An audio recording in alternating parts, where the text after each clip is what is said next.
Sige, fire Perfect. away. Perfect. So for our first question, as an architect working in disaster reduction research, can you tell us the places and experiences you've been through, and how you found the interest in this field? In reality, I did not look for I was not looking into disaster reduction and management as a field of study.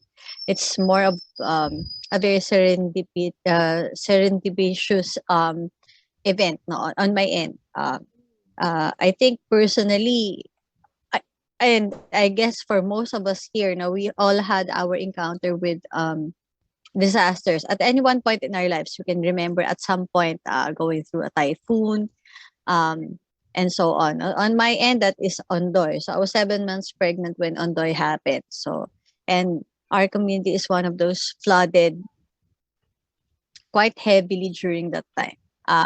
But even then, I did not actively pursue disaster risk reduction and management. That was in 2009. No, so and although disaster risk reduction and management has been there, um, as part and parcel of our legislature, as part and Mm, parcel of our preparations, it's not a field of study that I really intended to pursue. As a matter of fact, I was pursuing more on circular economy and climate mitigation.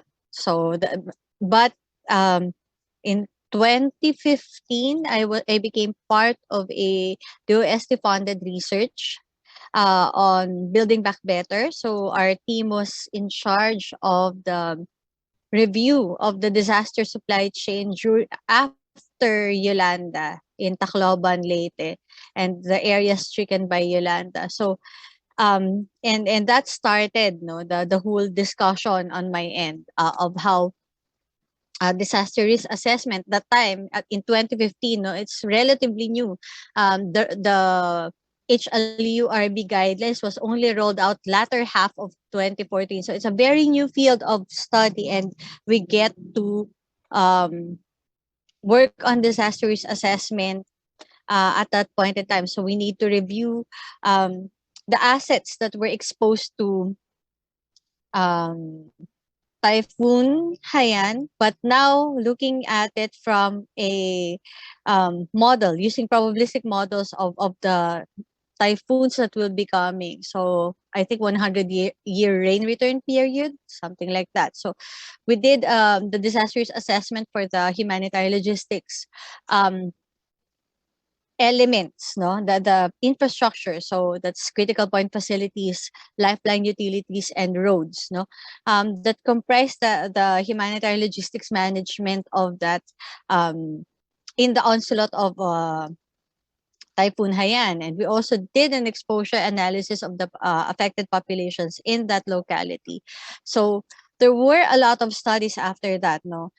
We were tapped, at least from the side of United Architects of the Philippines, emergency architects. We were also tapped by the Environmental Science for Social Change to review the post Haiyan legacy of built structures. For example, some communities that were built as part of their rehabilitation resettlement program.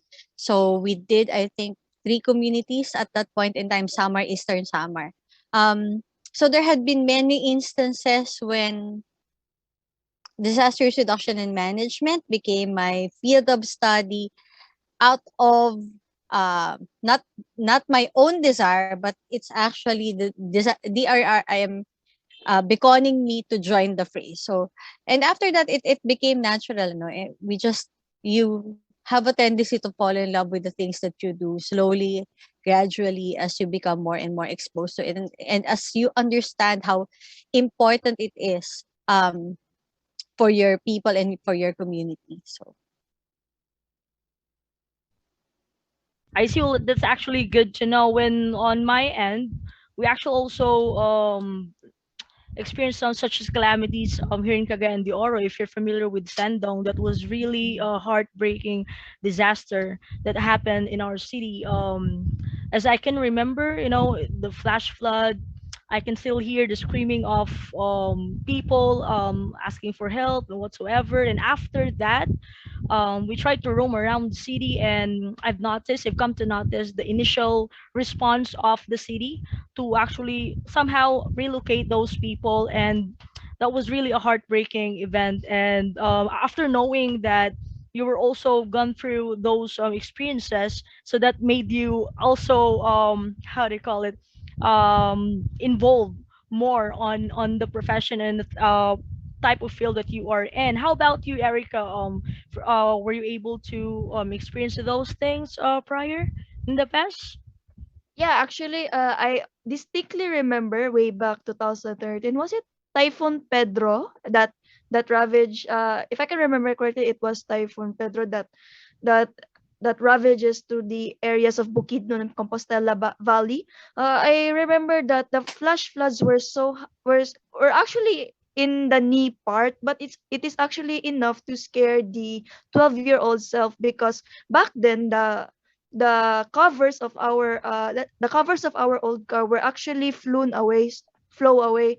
So it was hard to grasp the fact that it almost reached our house from that flood, because our house is sort of elevated like slope.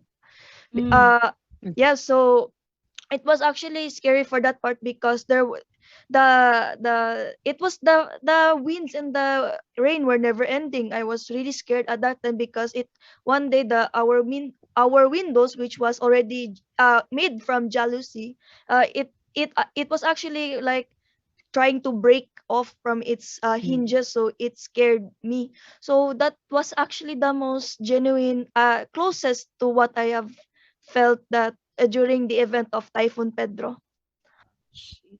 well, upon hearing those experiences, I must say that most of us really is not an excuse with disasters. So it's good to know, and it's a good thing that we have this kind of talk in a way that we would know as to, the aftermath of each calamities that we all are experiencing now.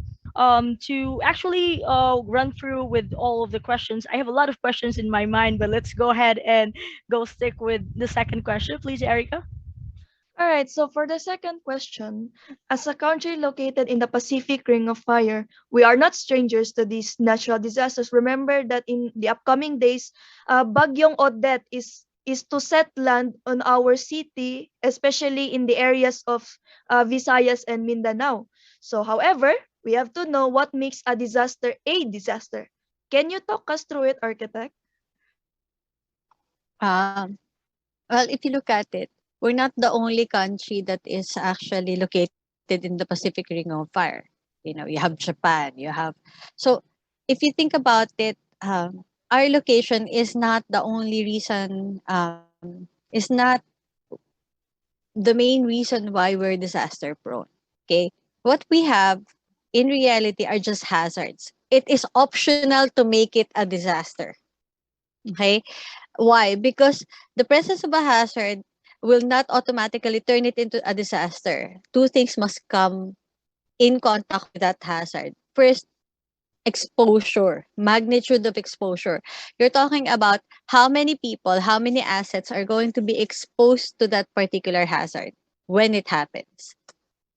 The next thing is, what is the severity of consequence for those exposed people and exposed hazard? For example, um, if a hazard were to come to a community of 1,000 poor people versus 1,000 rich people who has the capacity to self-evacuate, who has the capacity to absorb that shock, okay? Both communities will be exposed to the same hazard, but only one community will experience a disaster. It is highly likely that the poor community will experience a disaster because of their inability to cope with the challenges that comes with a hazard event. Meaning that if we are to mitigate or prevent disasters from happening, then it is actually preventable. You need to increase the capacity of your two things can happen. Either you limit the exposure, meaning you move people and assets out of harm's way, That's mitigation. You prevent that from happening because they're not in the way. Because if that particular hazard were to happen in a forest, um, that can just absorb the rain, then there's no disaster to begin with, right? So if you move those communities and assets out of harm's way, then that's one way of preventing disaster from happening. The other thing, if it's there already there and you cannot move them, is to increase their capacity to withstand the aftermath. Meaning you need to build up their capacity, their local capability to cope with the dangers that comes with it. So which means that if we do both things, if we move people out of harm's way, okay, if we prevent the harm from occurring to these people, then that's one way of going about it. The other way is through non-structural measures, information education campaign, preparedness planning, all of these things, policies, no, then we increase their capacity, we increase their awareness, we increase their capability to cope with the hazard. So again, it's not just our location, it's not just the confluence of all these physical factors that will lead to a disaster. It's all the other things combined. So the question now is, what can we do with the other things that are well within our control? Because we cannot control where the typhoon will pass. We do not have any control where um, for example, where the fissures on the ground will occur, no, because those parts are beyond our control. But we do have control over other things where we put people, uh, their the kind of economic activities that they have that will ensure that they have enough safety nets. We have control over those. We have control over policies. We have control over preparedness actions. We have control over response actions, and we do have control over the way we build this community. So the things that are well within our control, those are the things that we have to approach in a more comprehensive manner so that we prevent disasters from happening. I see. Well, that's actually true, architect. If I can remember it right, or if my observation was correct, mostly of those affected, let's just say city with typhoons and whatsoever, are the poor. I must say, because just like what you said, making a hazard is a disaster is optional. There's a way that we can prevent it. If I'm not mistaken, sometimes government or the NDRMC are actually giving some how do you call it, like a warning, like, hey, those people Mm. living near the river banks, or let's just say slide area, Landslide prone. landslide prone Mm-mm. area, you have to vacate. But sometimes it's the people who is actually refusing to vacate, could probably Mm. the way they cope with a disaster. Well, that's actually true. Now with this topic, since we are now focusing on that part, now let's go ahead and try to see with a follow-up question that I actually have. Since it's disaster, or making the disaster is an optional, depending on how we actually cope with it. It is very important to know how the country goes about these disasters. So, can you actually walk us through as to the disaster reduction system in the Philippines? If there is like specific, specific flow or system that you guys are actually aware of in terms of disaster reduction? Mm. Actually, the Philippines is one of the most, I think, policy wise, no, we're quite advanced. Because we actually have enacted laws, uh, a number of good laws actually, where we're actually being benchmarked by other countries for those laws. No, so for example, if you talk about the disaster risk reduction and management plan, so that's national level up to the community level. And in reality kasi, if you talk about disaster risk reduction and management, it's a whole of society approach, meaning everyone has a role to play in making sure that the plan will work.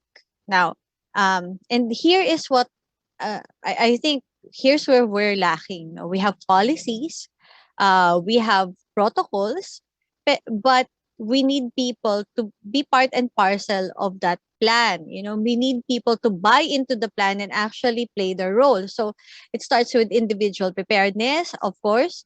You need to equip with yourself with the knowledge to about the hazards in your community, about the kind of hazards that are available and will come. So it's your job actually to remain informed, uh, and to make sure that you are informed correctly. Because the other thing is you must ensure the accuracy of the information that's getting to you.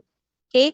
um, and you must participate in all of these safety drills, all of these evacuation drills, all of this community preparedness uh, projects and programs that is being rolled out, because that's the only, you cannot do something on the fly and actually execute it well if you haven't really tried it at least once. So that's one thing.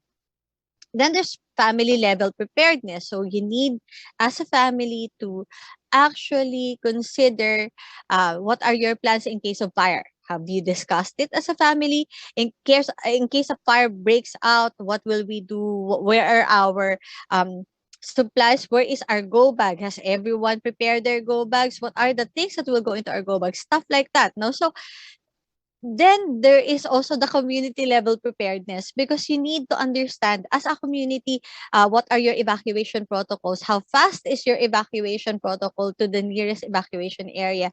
In any hazard event, you need to understand how to go about your emergency preparedness plan. Okay, going up to the level of the local government unit. So this is actually how the policies and all of those programs and projects at the top is being cascaded down. But we need at the bottom to respond accordingly and to play our role accordingly. No? So that's just preparedness. Now, if you go towards response, the idea is at the policies are at the national, regional, provincial level, but the actions is actually at the local level, going down to the individual. So you can see now how the plan is moving forward, right? Now, each one, so if you're talking about preparedness, each one has something to do with preparedness. When you talk about response, well, it is normally the government that initiates the response. The best responders are actually on the ground, meaning you are part of the response plan. In many disasters that we've seen, it will take the national government, the regional government, the provincial government, at least 72 hours to reach you. Meaning you have to survive for the first 72 hours on your own, as a family, as an individual, and as a community. So it's really that need to have a very strong preparedness planning that's really critical, no? Because if the aid will be coming to you 3 days after, how well can you survive on your own without that aid, without the external aid coming into play? So that's one thing. So again, this brings us to the question of how well are communities preparing themselves for any disaster, for any contingencies that might happen in the future. It's not a question of if, it's just a question of when it will happen. So really there's no other option for us but to prepare. So during the response phase, everyone has a role to play. um and so it's clustered normally. You have a shelter cluster, you have a water sanitation and hygiene cluster, you have health and protection cluster, you have food non-food item cluster. So everyone has a role to play. The national government, the local level officials has a role to play. But then again, even as communities, we should be preparing ourselves. So the question you should be asking yourself is, where am I best fit to help my community? Under which cluster can I actually perform my role more efficiently to aid my community surviving in the first 72 hours? Because aid will not be there yet. Okay? The next thing that you need to look after is during the response phase. So everyone came in, all of the major players are there.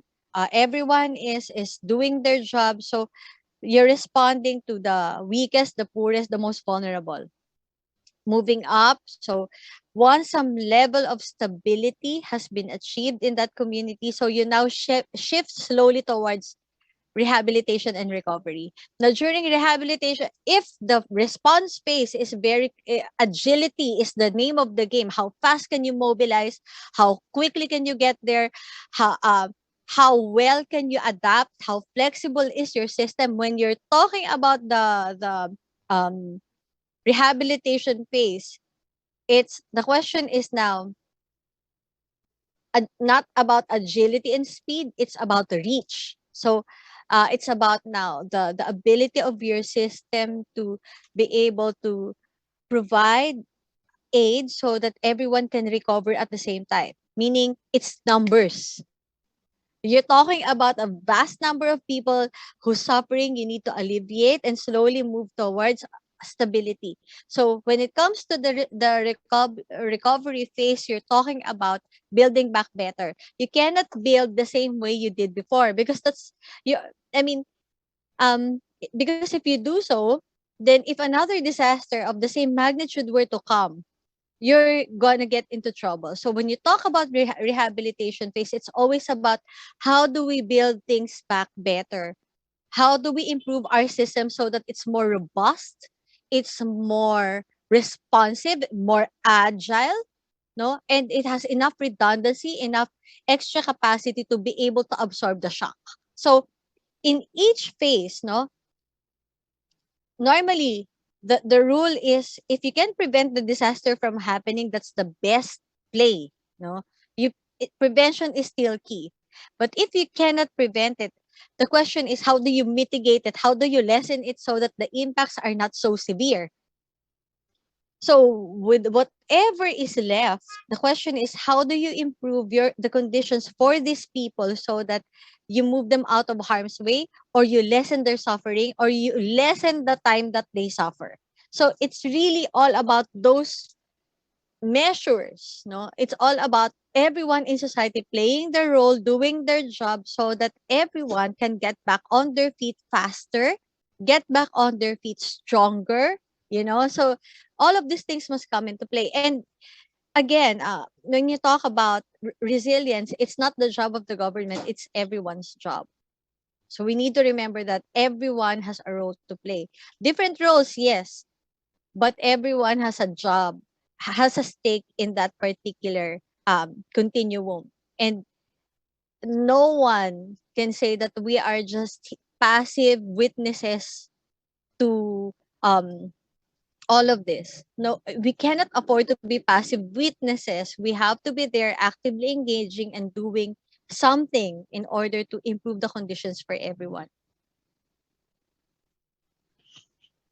Thank you, architect. I actually that enlightened me because as students, especially the citizens, we already have education to learn about the disaster prevention, especially this has been drilled into us as students during the earthquake, the duck cover and hold, and especially during the in the case of flooding, we have to move out evacuating into the highest position, especially higher grounds, 'di ba? So this actually shed light that ang government talaga, they are not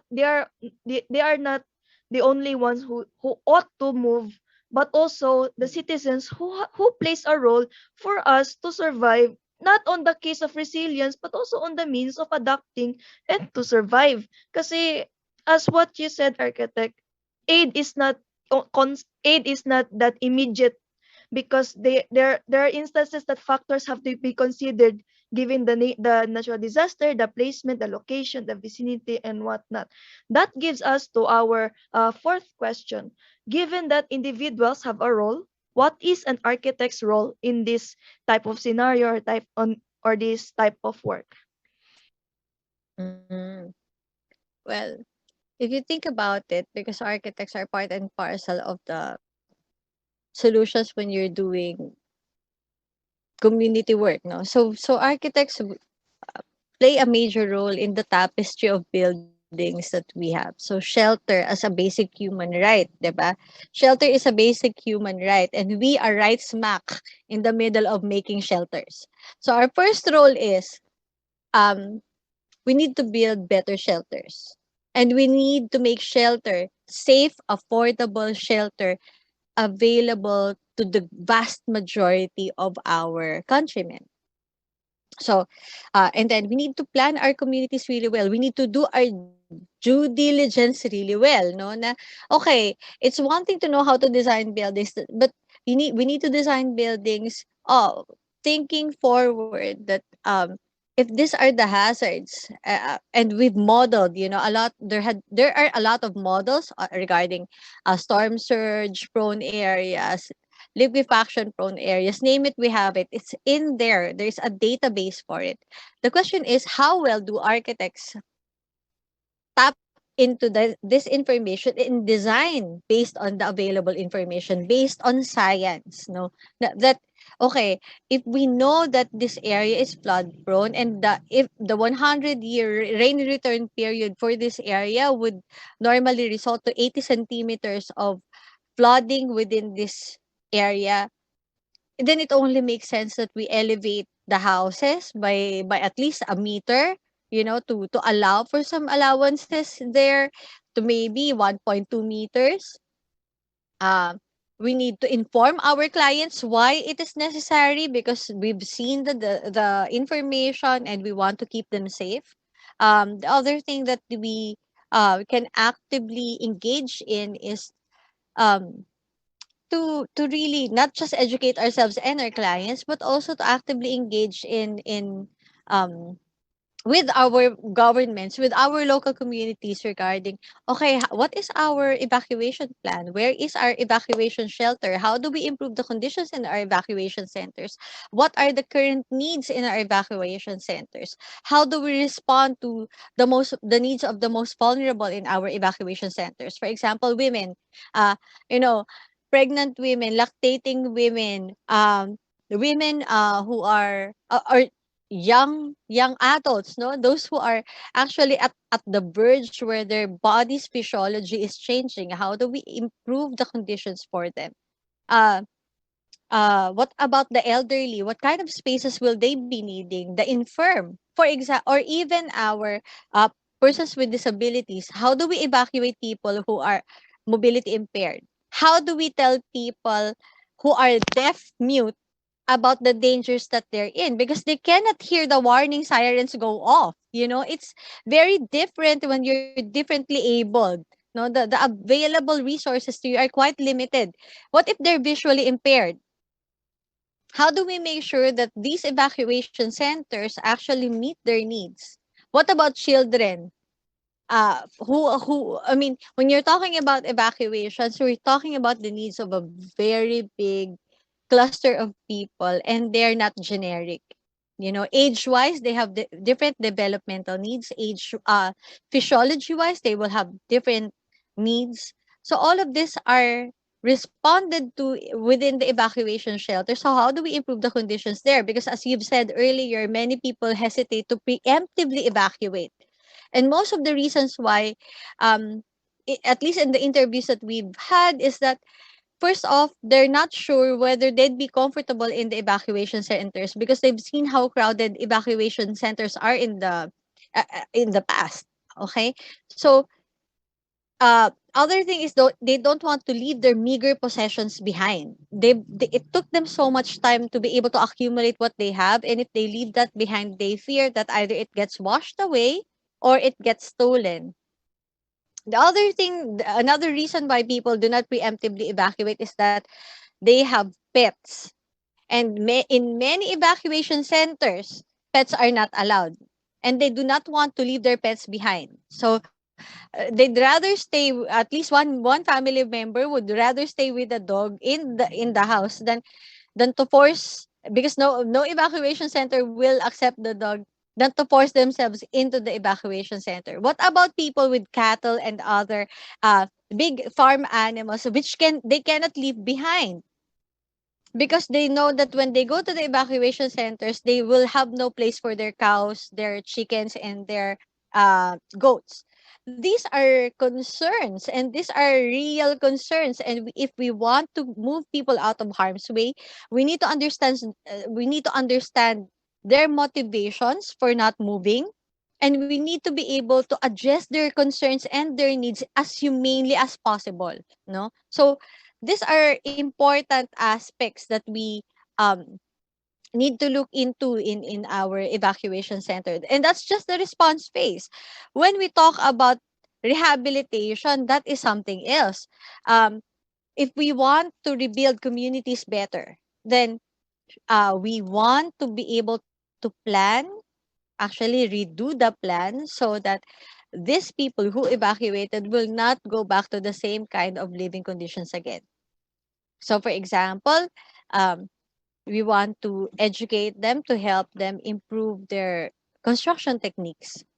Because let's be honest, a lot of these people won't be able to afford our professional fees, but it doesn't mean that they have less rights than any of us to safe housing. Okay? So being born equal under the law, no, being given the same rights as anyone, rich or poor, means that they need to have access to safe housing, and we need to educate them. We need to improve the construction of their houses by educating them, by giving them the tools, no, to improve their living conditions. All of these things are actually very architectural, no. So we need to be there. We actually need to be more actively engaged in our communities, and we need to be actually engaging in all of these difficult conversations with our constituencies as architects, even as architectural students, because I think um you have a very active voice in the youth to advocate for these things. You have uh I think you're very much networked right now, no, to so that you can improve the communication channels and make it easily understandable for most people your age and most people younger than you to take part in the conversation and contribute towards the betterment of your community. So I think you have so much potential here, and there's so much to do that would welcome more people joining the fray. I see. Well, that really give us a lot of insights in terms of possible factors why other people in those disaster prone area is not really evacuating immediately with those reasons. And sometimes I forget the idea of other people, non-architects, saying architects only drawing lang yan, parang ganun. But sometimes I just realized with all of the ideas that you have imparted us, that actually lead me to the conclusion that we architects are actually, or let's just say we future architects are actually a problem solver. We always put the human needs um, other than just designs. We always make sure that the people who will be utilizing what we're going to build would really gonna have the benefits in using those facilities. And with that, this follow-up questions that I have is actually somewhat related to the role of individuals. Now, for our non-architect listeners, how do you think uh, like students or architectural aspirants like us can help? How can we actually help in which way with our own little way, since we are kind of limited with let's just say connections, other than connections, we're still students, we're still aspiring, and other non-architectural students, how can we actually help in our own little ways? It's not, you have so much to offer actually. In many of our engagement, we've tapped a lot of UAPSA and ASAPIL groups. Like for example, in the preparation of the alternative temporary shelters, when we were still crafting the options, we have a very big menu of options. We have alternative temporary shelters for open spaces. We have alternative temporary shelters for semi-enclosed spaces. We have alternative temporary shelters for protracted deployment. So all of these are I think although the architects crafted this with the communities, meaning we are actually actively engaged with other NGOs, with other CSOs, who goes into the communities, and we actually tinutour namin siya. Ano, we have like um, we even go as far as, oh, these are the menu of options. Can you put a like here or a heart here if you say that, if you think that this will fit your community? Because we need to understand how to better fit the solutions to their context. We're not going to, as architects, we don't shove or hand out solutions as if we're gods forcing people to accept certain things. Actually, we engage with our constituencies and we discuss their needs, no? Kasi we learn more from them actually. They're the experts in their own context. So, what are the materials available? What are the skill sets available? What is your context? For example, in many disasters, well, what we find out is that during emergency evacuation, it's the women with their children evacuating to the evac centers. The men follow later because most of the time when this happens, especially when it's a weekday, um, the men in those communities are out working. So the ones who are evacuation, children in tow are women.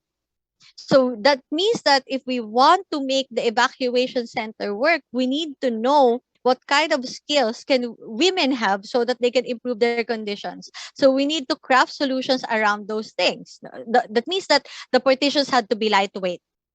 That means that because they are not skilled, we need to make the partitions easily operable with very minimal tools. That means that, for example, if we will craft tent-like structures, they come in a bag so that the women can just, you know, sling them into one shoulder while carrying two or three children in tow when they evacuate. This means that when you're doing solution building, when you're crafting solution, when you're co-creating, co-designing solutions with your communities, you engage more people in the conversation. And this is where students are very good at. Students are very good with conversations. You're very good at not just understanding conversations, documenting conversations, and turning those communications into publicity materials. You make them memeable. To a certain degree, there's value in making sure that what we learn become bite-sized pieces that people can remember. So I think on one hand that's important, no? And we appreciate how students are very creative in their approach when we do our pub mats. The other thing also that students can do very well is how well networked you are. It's an asset that you can leverage actually. Uh, you're very much engaged in social media. Like for example, in there had been many mapping calls during disasters, and in one of those calls, I deployed my. It's a graduate school student, but still, I deployed my students for um, to do mapping work with other humanitarian actors. It's volunteer work. We were able to map out structures that were um, within the Typhoon Rolly corridor. So we were able to contribute, I think, 7,000 structures being mapped out using Google Maps. So, but what is important about mapping is that it shows you that there is a person there. Why? Because that structure meant that someone lived there. And if we can put those structures on the map, if we know that these structures were wiped out during this period, that will mean that we can mobilize aid more effectively in a more science-based manner, in a more real-time manner. No, instead of waiting for the roads to open and conducting our post-disaster needs as assessment, we can help them get the information well in advance. So those are things that we actually are doing right now. Other things that we've been very actively working on with the emergency architects, um, not just in the emergency temporary shelter cluster, we have a lot of researches. So engage with your professors, ask them what they think they should be working on with their communities. Ask your communities as well. Check with your communities, what do they need. Ask your barangay captain, ask your SK. There are many people who needs help but don't know where to go. And if you think you can cover that need, if there's a way for you to cover that need, then why not engage everyone in the conversation? Get to know your officials better, find out what their plans are. Um and see how your skill sets, your abilities can be better put to use. I think you have so much going on there. Okay, thank you, architect. I actually have to I have to a lot to say regarding that answer, because regardless of the course or what profession that we are in, so as Mhm. long as we have the right to live and the right for the citizens to stay safe and prioritize their health, so that's just the thought. Disregard the said profession. Let's just help each Mm-mm. other. That is the first thought that comes to my mind upon listening to your answer, architect. That Mm. actually made me happy, to say the least. Mhm. So, Yeah. yeah, because there's always that type of tension between professions. Like, they're always saying that this profession is good, that profession is not good. So any other types of banter. So even if going to the type of scenario where natural disasters happened, we ought to set aside those tensions or any other conflicts. We have to ensure that the safety and prioritizing the health of the citizens is Mm. come to a first. Disregard anything conflict. Just prioritize the health. That is what matters. Yeah, and So besides, 'di ba, a house divided will not stand. The thing is that the columns, the beams, the walls, the doors, they all need to work in harmony in order to shelter your people. In the same manner, no, all of us have different roles to play. So, and that is very important. Understanding where we fit best and do what we can with with what we're given. I think that for most parts we're so busy trying to figure out um who's better, when in reality each one has a different role to play. It's not a pissing contest. We can there's no need to I think compete with one another when we should be helping each other, because really a concert cannot be made with just one instrument. In reality, if you want a full orchestra to work, then each instrument has something to add into that music. And that's how our built environment is actually working. It's working because so many systems are in place. You cannot just have houses and not have water. You cannot just have roads um and that leads you nowhere. So you see, our built environment is something like a symphony. No, each has a role to play. Each infrastructure, each part has a role to play in making it livable. So as professionals, in the same manner, each one of us, now all of us have a role to play, and we need to play our roles well. But most importantly, I think, and I should emphasize this, we need to play our roles no matter how different they are in harmony. Uunahin pa rin natin yung we need to play in unison, in unity, no? So hindi it doesn't make sense for us to be turfing when the most important thing is for us to be working in concert, creating so many safety nets so that our communities will be safe. Yun pa rin yung mangunguna. Set aside the pride, set aside the ego. What's most important is that we do our job to make our community safer and better to live in. yes, that really emphasizes the point that, as what you said, architect, a concert cannot be a concert with only just one instrument. Any professions, regardless of it, they just coexist in unison in order for the right of the citizens to live and to have shelter and to make them comfortable in their given area. And that gives us to our last question. We know that there is definitely a lot to learn in disaster risk management, especially in our education, that drilled into our minds how to prevent such injuries. And as students, we will be needing guidance. So for our last question, what are the organizations you can recommend that we can join or partner with? Mm. But your APSA is actually a very big network already, no? You have a very strong national network of student architects working together as aspirants to the profession. But there are a lot of groups right now. Um, there is um, a youth group for actually preparedness and response planning. You have a lot of youth groups being gestated right now.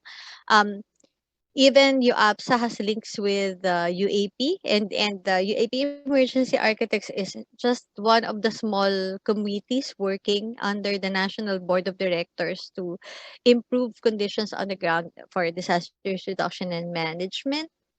So we always partner, with student groups whenever we find that it's necessary to have them on the ground, assisting and supporting architects.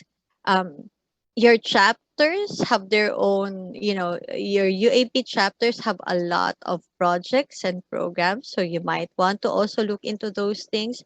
Your schools normally have targets on research and extension work. You might also want to look at your school's targets on the research. Perhaps they're doing research on disaster reduction and management, and what better way to learn than partner with your professors, no, in just stating those researches, work with them, learn from them. Your SK will need help, definitely. So do ask them what are your platforms, when it comes to this, because that's part of their targets. Um, Work with your local church groups, because normally church groups would have small clusters on disaster response, on women and children's empowerment and advocacy groups. So you actually have a lot to do. You have a lot of work on your end. We're actually just starting.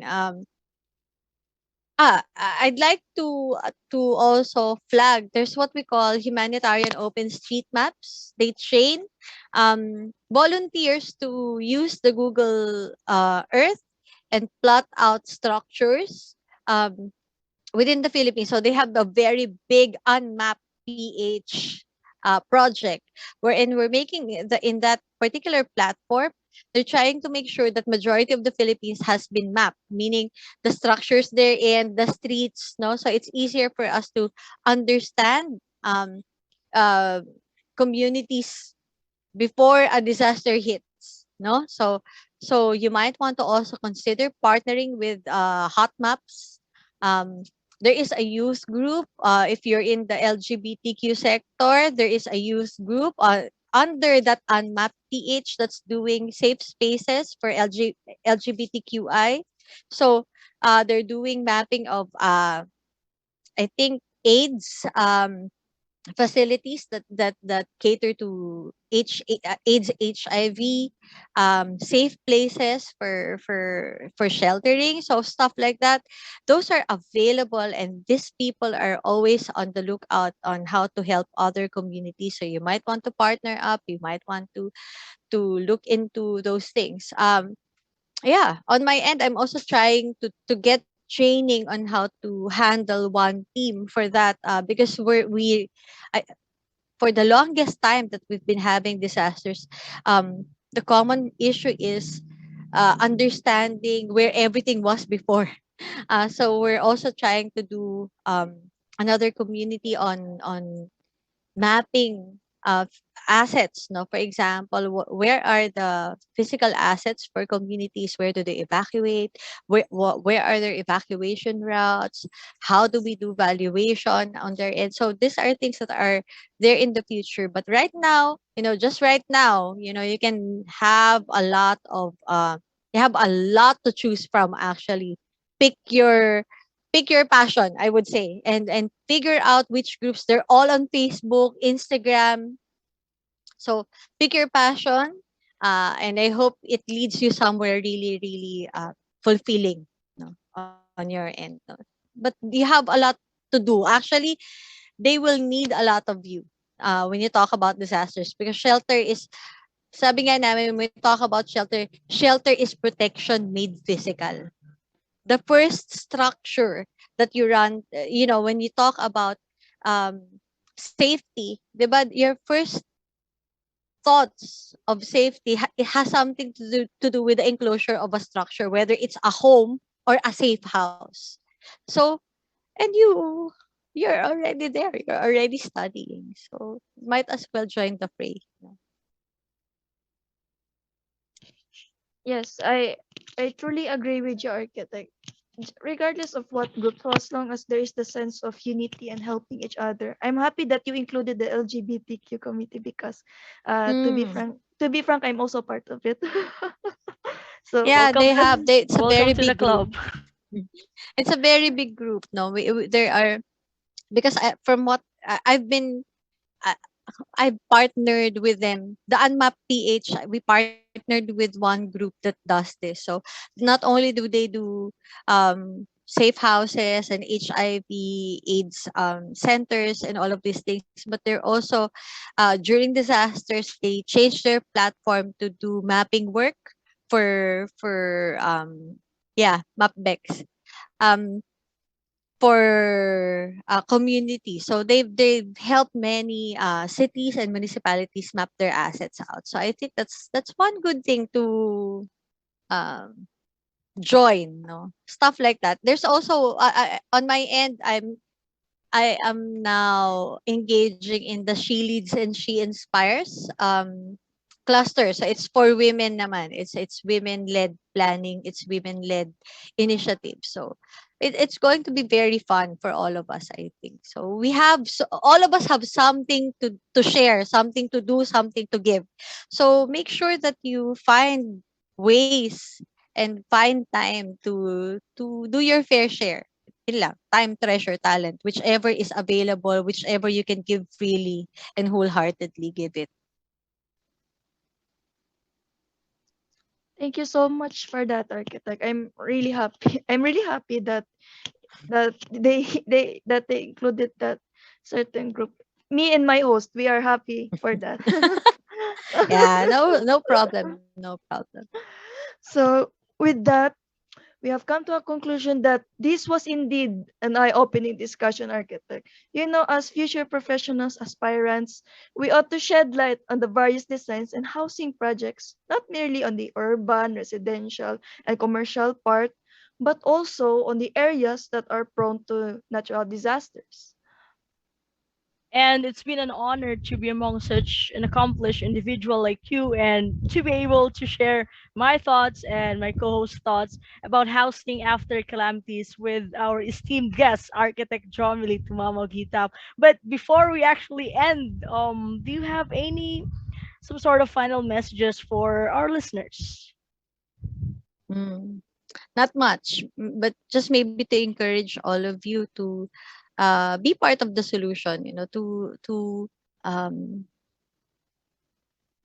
I think that we often underestimate the capacity of the youth to mobilize. But if there's one thing that I would like to that I'm very hopeful for and very optimistic about, is that what I'm seeing is a wealth of young talented people whenever I engage the youth in these conversations. And what I see is a very strong potential for change, a very good reason to hope, that the future is indeed going to be better and brighter, because a lot of you are actively engaged in this conversation. So join the conversation, add to the voices, give your perspective, but most importantly, not just share your perspective, but also learn to listen very well to others, because um, in order to be very good leaders, we have to be very good listeners first. We need to understand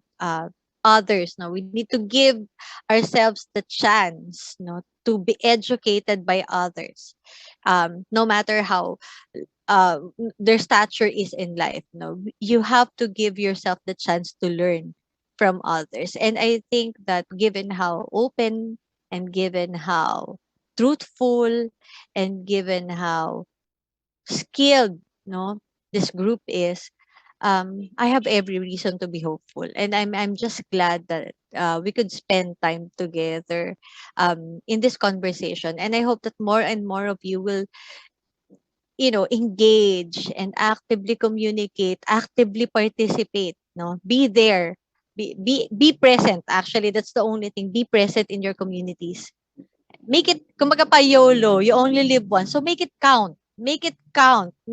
Do it so well that, um when you take up space in this world, it's worth the space you were given, because God did not, God already made sure to create you. He must have a very good purpose for making sure that you're here. So make it count. Just make every day count. Yun lang. That lifted up my spirits, architect, to be honest. And as what Jose Rizal said, the youth is the hope of our future. Now we ought to remember that we also learned the experiences from our predecessors, the veteran architects, but we also have to be reminded that the future is constantly changing. So we have fresh minds to present in order to adapt with the sign of the times. So really, we do not have to wait for a disaster or a license to help. We can always approach our professionals, the LGUs, the government, talk with our community, and even organize our own projects. Of course, with the help of our advisors, because today, as of now, me and my host are still students, and also practice our architectural knowledge through disaster management.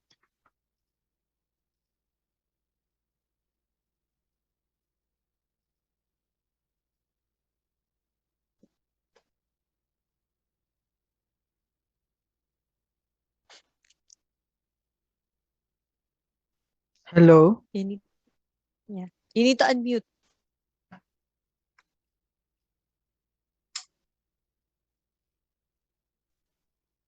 Hello? Hello, Emma. Was I unmuted? Oh, naka-unmute yun. Oh no, ay my bad. As I mean, like, 'di ba nasa ano na yun? Parang part na yata ni JM after? oh Di, It's okay. It's a practice set. Don't worry about it. okay lang. Later on, magsaluhan na lang tayo. Ganda naman talaga in a show like this. It's fine. Mm-mm. At least we know the flow already.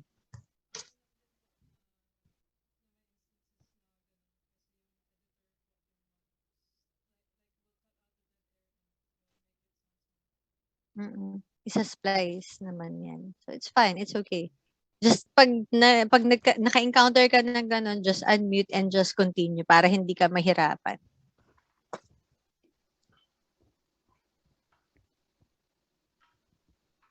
Ayun, so Okay, is that closing na? okay na ba tayo with that flow? Are you comfortable with it? I'm okay with it. How about the host? Oh, well, I'm fine with it po. yeah, fine. For the conclusion, I think that's good. After the message, then that's it. Then we'll go ahead and continue with the closing, I guess. Hmm. Okay na yun. I think at least it gives us all an idea of um how the exchanges will go. No, you can be a bit more casual. I think it will work better since after all mas audio kasi tayo eh. So we don't have visuals that much. So you might want to be a bit more casual. That's okay. It's just a conversation.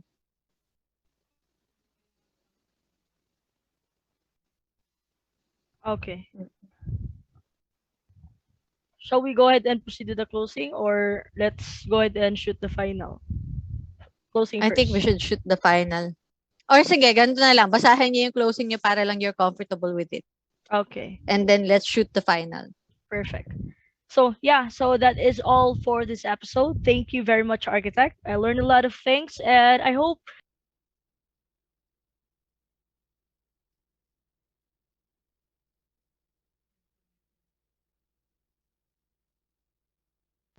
Oh, I'm sorry, I phone mute. So that is all for this episode.